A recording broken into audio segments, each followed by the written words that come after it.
I'm Charlie Bright of Gold Derby, and today I'm speaking with John Blackie, the who served as the production designer for the Showtime limited series, The Good Lord Bird. The first question I wanted to ask is, what aspect of doing this program's production design excited you the most when you first signed on to it? I think the story was the key there. It's so well written, and so it's really a nice mix of history and fantasy. I think that's what really got me going. That's the sort of male female sliding back and forth of Onion, the character, was just really interesting to me. So, were you familiar at all with who John Brown was and the history that he was a part of prior to signing on to this project? A little, just yeah. I kind of had a basic understanding that he was an abolitionist, and but I really didn't know all the ins and outs. I didn't know how really, I mean, 21 guys or whatever it was taking over a town of 3,000. And just how passionate he was about the whole thing, I didn't really understand, right? Several key scenes of the series takes place outdoors, and what I was curious about is, what goes into setting up the production design for those scenes and scenes that take place outdoors, where you're not able to alter as much because you're dealing with the outdoors. In this particular show, we're trying to pick locations that had a bit of a dappled light scenario to them, so that we could, so you could soften the image, and it's not really a hard contrasty light source of a daylight. You can't control the sun, so you kind of have to roll with that. So we looked for things that kind of broke it up. Plus, there was a traveling across several states that we needed to look for locations that were more reflective of the different places. So it was fairly intense, actually, finding all those exterior locations and trying to make them, a road show like that is a bit of a tapestry. You want to weave different kind of textures. So you want different trees or different grasses, or just generally different kind of feels, so that it feels like you're on the move and you're going from different places to different places, right? Was that were you primarily in like one area of location for all of this shoot? So is that a difficult thing to try to was that a difficult thing to try to find there, that sort of difference? Yes. Yeah, we shot it all in Virginia, so Virginia's very lush and verdant, and a lot of trees and a lot of sort of similar trees. It's very well established. So we tried to look for different varieties to just make it feel like you were traveling somewhere else. And I think the audience gets fatigue if there's too much of the same thing all the time. So we like to mix it up a bit, just visually, right, to make it more interesting. So, and I can definitely second that as a Virginian. I can definitely second that. It's a beautiful place. It is, for sure.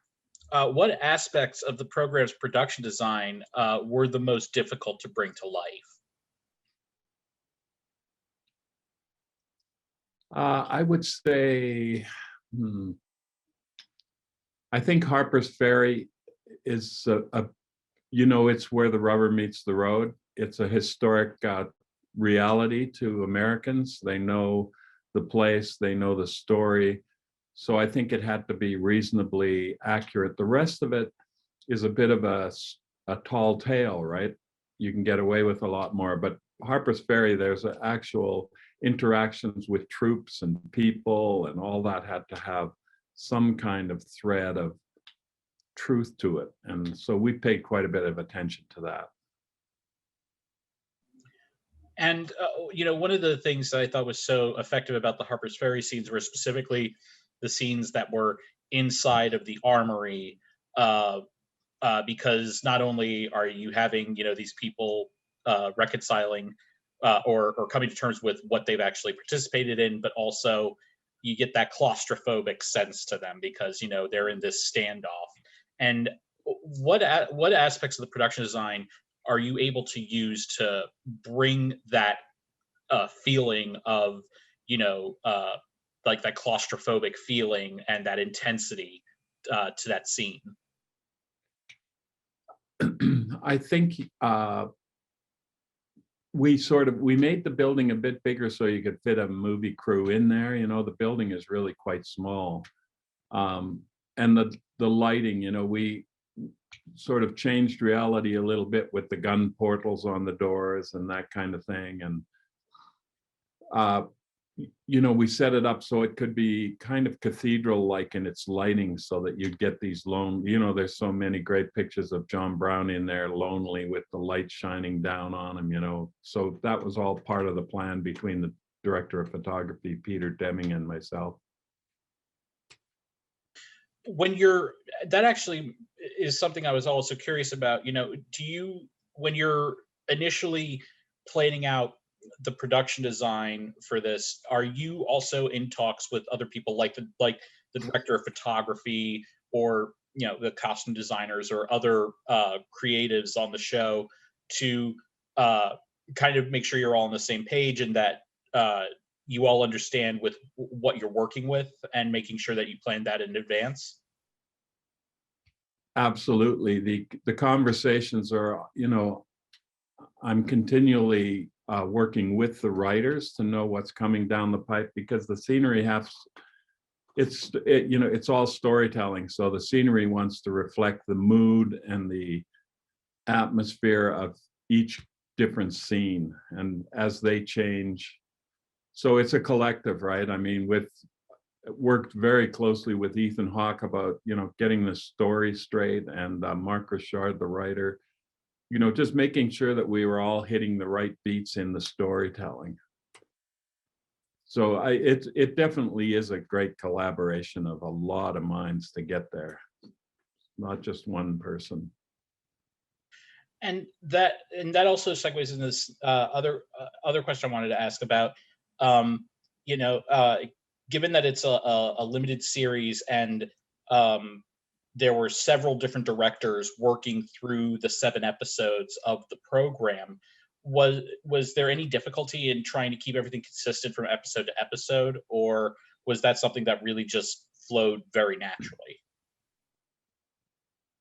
It flowed quite naturally. We had divided it up into sections that were, sort of bite-sized chunks. There wasn't too much that overlapped sort of in progress of the story. They were all sort of small segments though. And the ones like, I think Pikesville was sort of 2 episodes that bumped into each other. And I think our director was the same on that. So not really. And the story is so clear, the book is so clear in what its purpose is, that it, we're all slaves to the word. So. And I'm always curious, when you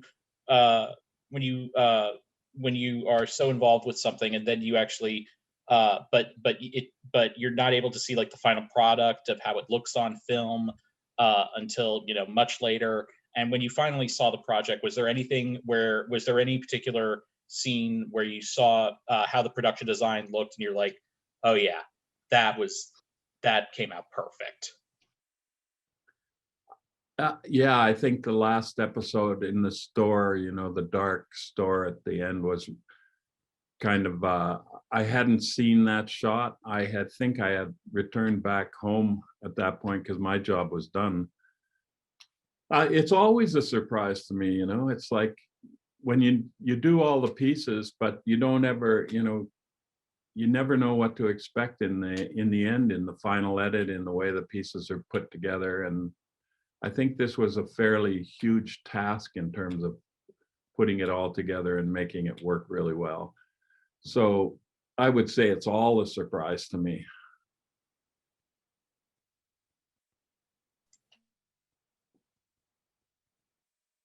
Well, thank you so much, John, for joining us today. We wish you all the best on for this upcoming awards season. And to all of our viewers, please like the video, subscribe, and don't forget to go to goldderby.com to make your predictions and see if you can outsmart the top prognosticators in Hollywood. Thanks so much, John. Great. Thank you very much, Charlie.